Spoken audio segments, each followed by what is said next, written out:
Stories are debilitating structural failures.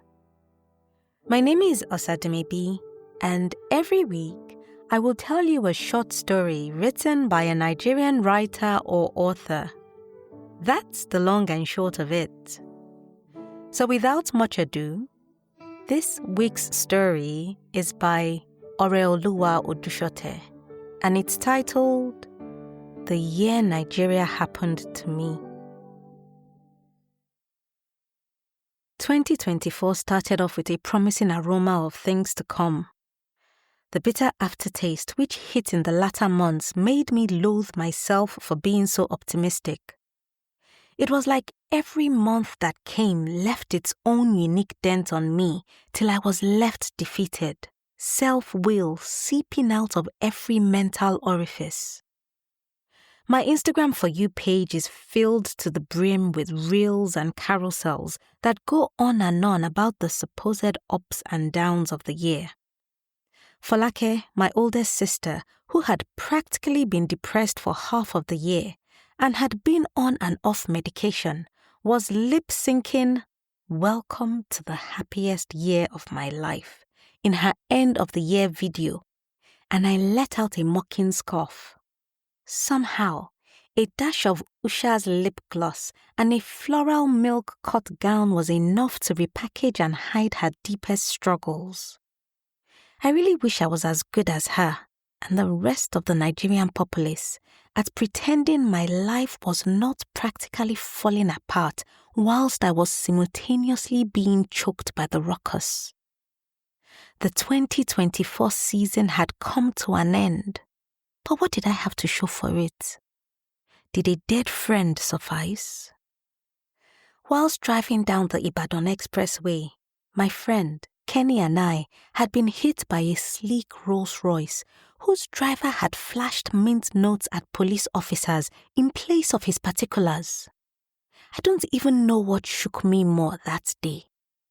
Kenny's contorted neck, disjointed arm, and no pulse, or the doctor's reaction when we got to the hospital. Ma, please, I had begged. I was out of breath, either from sobbing or shock. I can't remember. There were fresh flesh wounds on my skin, which were all hurting and stinging at the same time, but I paid them no mind. All I could focus on was Kenny's face and the fact that no matter how hard I tried, I couldn't get him to open his eyes. My friend, please, my friend, he needs help. I continued hoarsely, wringing my arms before placing them on my head. I was limping. It hurt too much to put weight on my right leg. A nurse would later tell me that a shard of glass had gone through it. Kenny was being carried by some men who had been kind enough to support us from the moment the accident occurred. They stood, patiently waiting, thinking their travails were almost over and we were safe. How wrong we all were that evening. The doctor nodded, her eyes glued to the folder she was flipping through. Avejuma, police report. Eh? I squinted at her. Police what? Report, she spat. Your police report, where is it? I gaped at her aghast. Was it not common knowledge by now that this British ritual was no longer required in hospitals? Patients were to be attended to on site. On any other occasion, I would have ripped her expired 4 locks out of her head. But I knew that wasn't the time to scream and change it for her. Ma, he was involved in an accident, not a robbery. I blurted out desperately, bringing my hands together in a plea. Ma, please help him. Now so, the woman scoffed. That is what he will tell us now. But when the police now come and enter the matter, they will now do as if that they don't know that one, oh. She eyed me despicably, like I had come to cause unnecessary trouble. Ma, ẹ jọ̀ọ́, one of the helpers said. As if on cue, the other men set Kenny down on a nearby chair and came back to beg the woman, some on their knees, some standing. These were grown men with beards, muscles and all, dumping their pride on the ground in order to save another man's life. But the wicked witch wouldn't budge. After I felt enough time had passed, I begged the men to show us another hospital, and they obliged.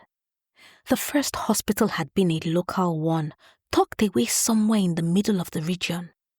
I later learned from one of the men who had helped us that police officers often harassed healthcare management for money, using the fact that they treated patients like Kenny as grounds for a fine.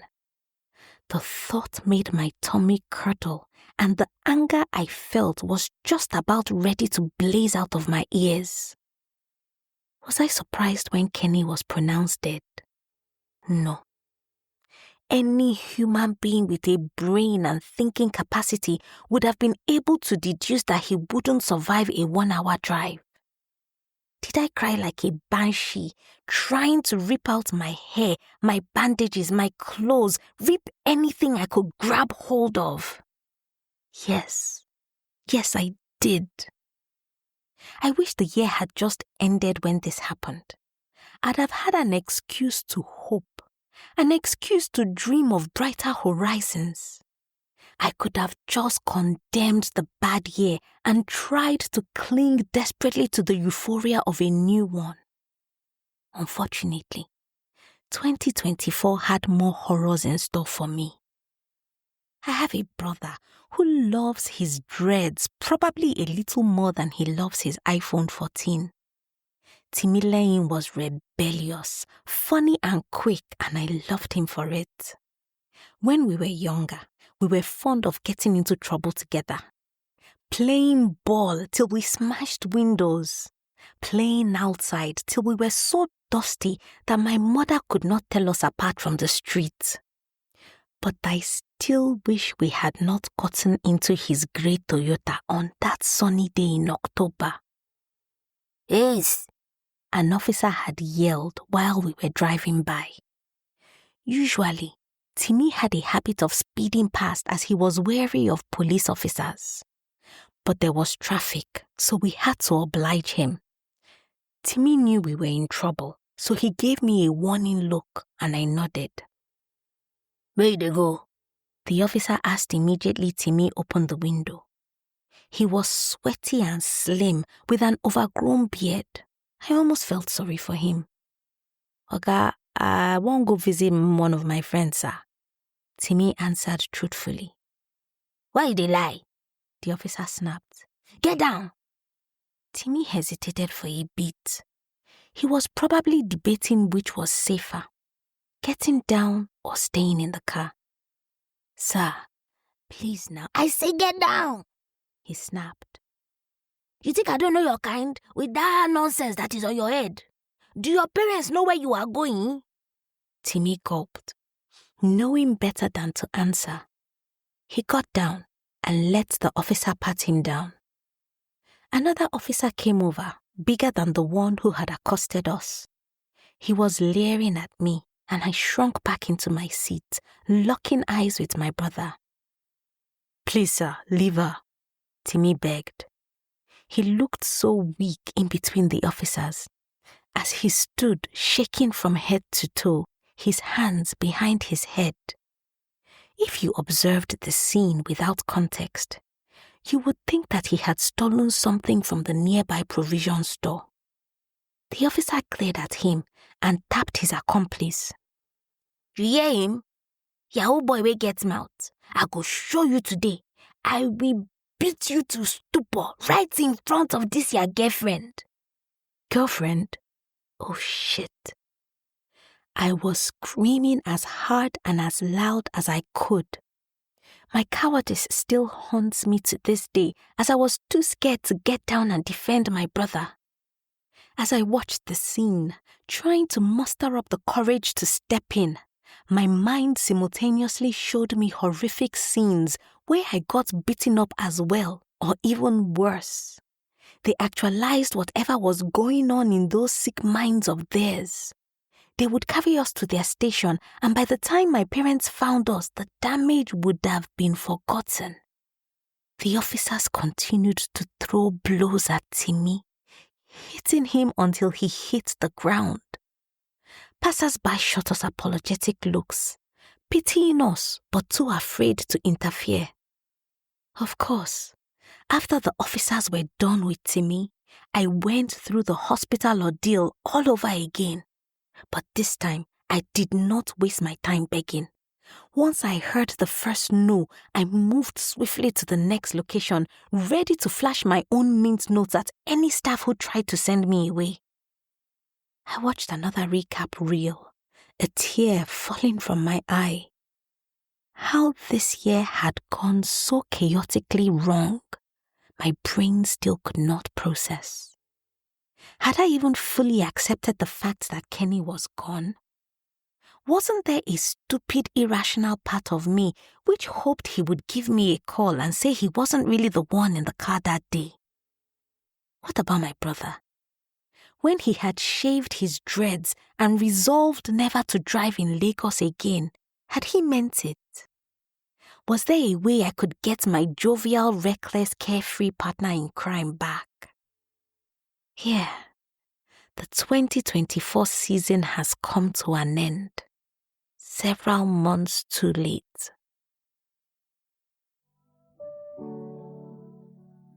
Oreoluwa Odusote is a writer who resides in Lagos. She is a law student who dabbles in performance poetry. You can read more of her work on Medium under the name Oreoluwa Star, and connect with her on Instagram and on X at @thatwriter_Ore. Details and links will be in the episode description. If you've got a story you would like to be featured on this podcast, or a published book you want to make into an audiobook, I would love to hear from you. Send an email to info@osadumebi.com or send me a message at Osadumebi on either Facebook, Instagram, LinkedIn, or X. I look forward to collaborating with you. And if you've enjoyed this week's episode, please subscribe, leave a review, and share this episode with that one person you know will enjoy listening. Tell them that stories are a good escape for a few minutes each week.